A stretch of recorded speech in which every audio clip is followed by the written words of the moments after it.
a man that wants more than just every vice imaginable. This is for entertainment purposes only. This short story is only for people over the age of 18. I ask this question with all seriousness. What would you do if everyone obeyed your every command? How long until every vice imaginable becomes normal? Would the extremes of life become an everyday event? Would you constantly look for some extreme to feel alive?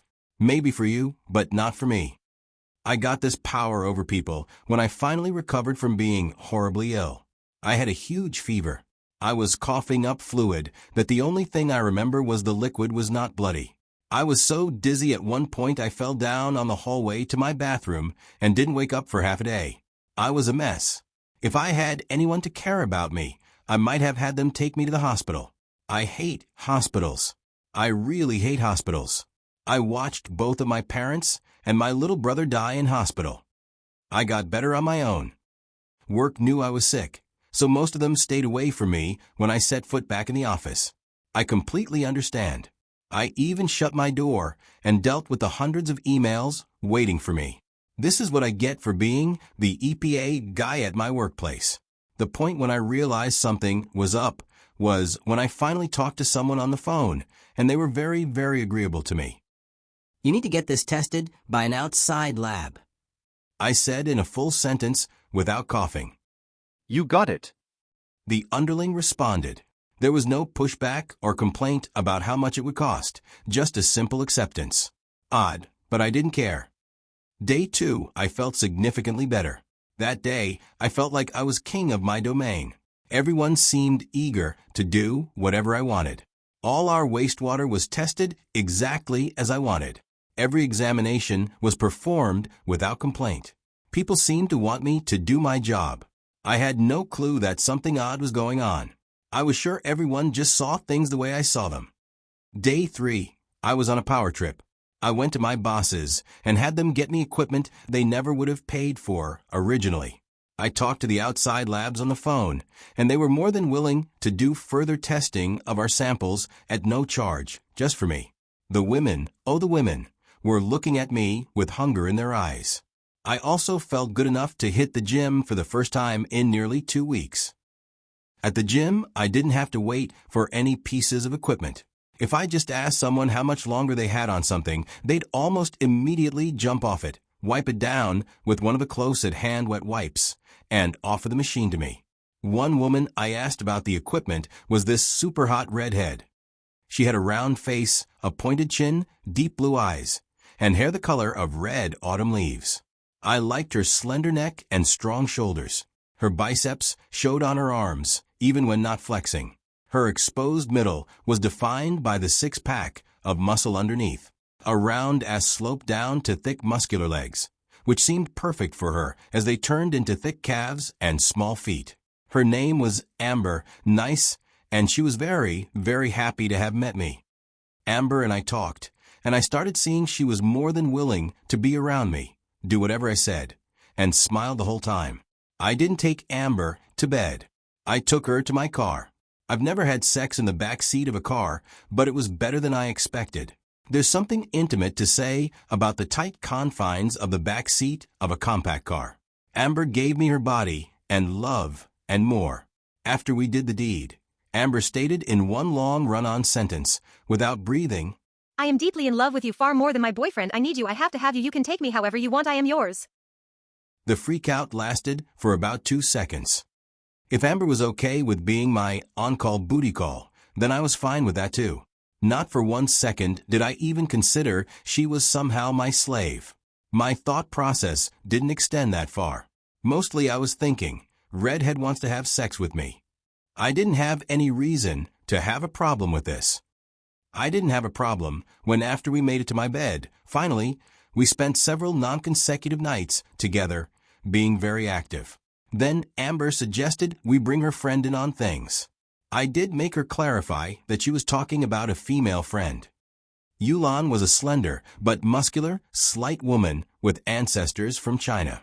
Black hair with red highlights and a cute button nose. She wasn't as eager to get in bed with Amber, and I as expected. Then I talked to Yulan.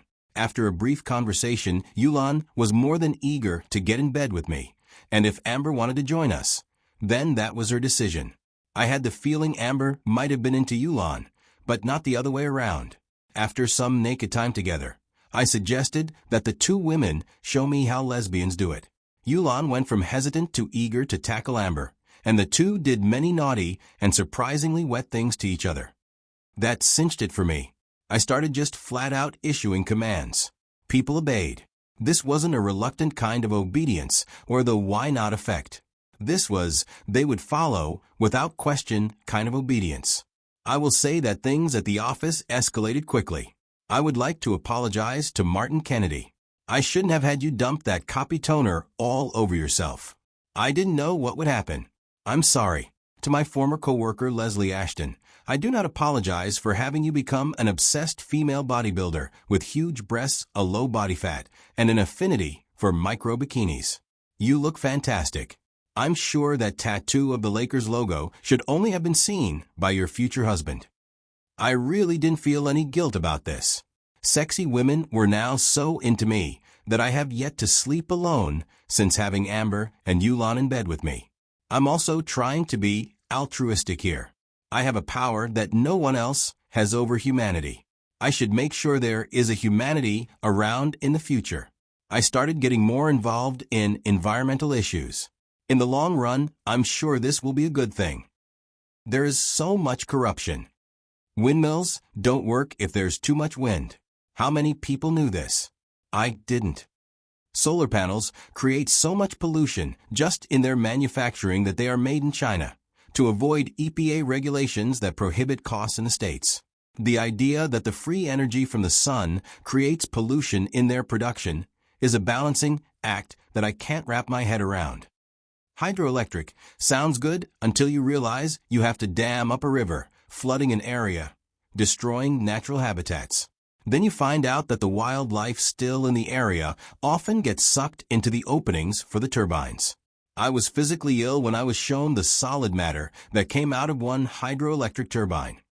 Biomass fuel is growing trees to burn them. How is that better for the environment? I even checked out electric cars. They don't burn gas.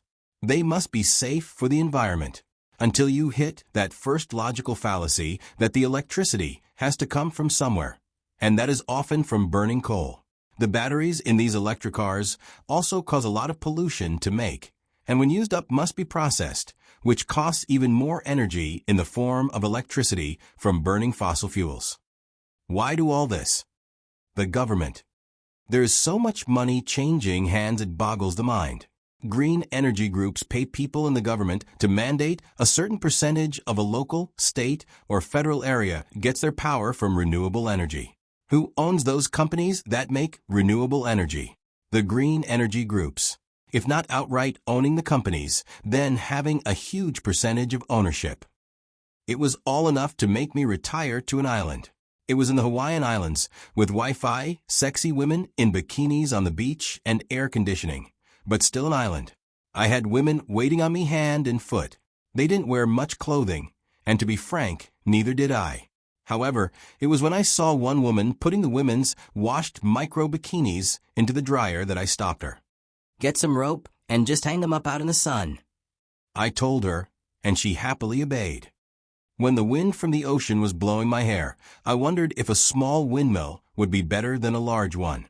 Talking with a guy that owned a motorcycle shop, we made a small, power-generating windmill, one that could stand on its own, and if it ever got too windy, could be taken down.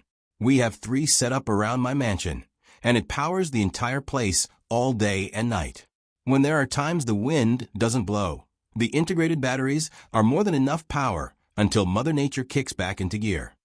Small scale, simple things. A bar that can extend inside an apartment to hang clothes on, but the bar has a fan in it, directing air down onto any wet clothes. Windows that have solar panels, but are also the strips on the blinds. These solar panels are long and narrow, and made by a US-based company that does not pollute the environment. Plug the solar blinds into an outlet converter, and you are charging the grid in the day. Not fantastic, but better than burning coal. Eco-friendly ways of rain collection for farming, storing water in enormous flexible bags underground, to be pumped out later. The bags were originally designed for gasoline. This seemed like a better use for them. Runoff from farms went down dramatically, and so did any pollution from those farms. The water usage measured by the municipal water company also dropped dramatically. It wasn't completely eliminated, but there was a sizable dent. Not every idea I had was a winner. Crowdsourcing meat didn't turn out as well as I would have hoped. Turning rabbit meat into something everyone could have wasn't a draw. I learned my lesson that not every kind of poop could be used as fertilizer. That lesson was painful and smelly. Electric planes have decades to go before becoming economically reasonable. The bottom line is this. For years, I have had people falling all over themselves to obey me. I could have had anyone do the worst of the worst to themselves or me. I didn't. The most basic reason is this isn't about me. I may have a woman with fake breasts the size of her head and muscles that had to be created with steroids showing me how she twerks naked on my manhood at least one night a week. But that isn't all I'm after. I want the world to be around for at least another billion years. Is that too much to ask? The end. This was a work of fiction. Any similarity between people, living or dead, is purely coincidence. This scenario did not, or should not, have happened in real life. Thank you for listening.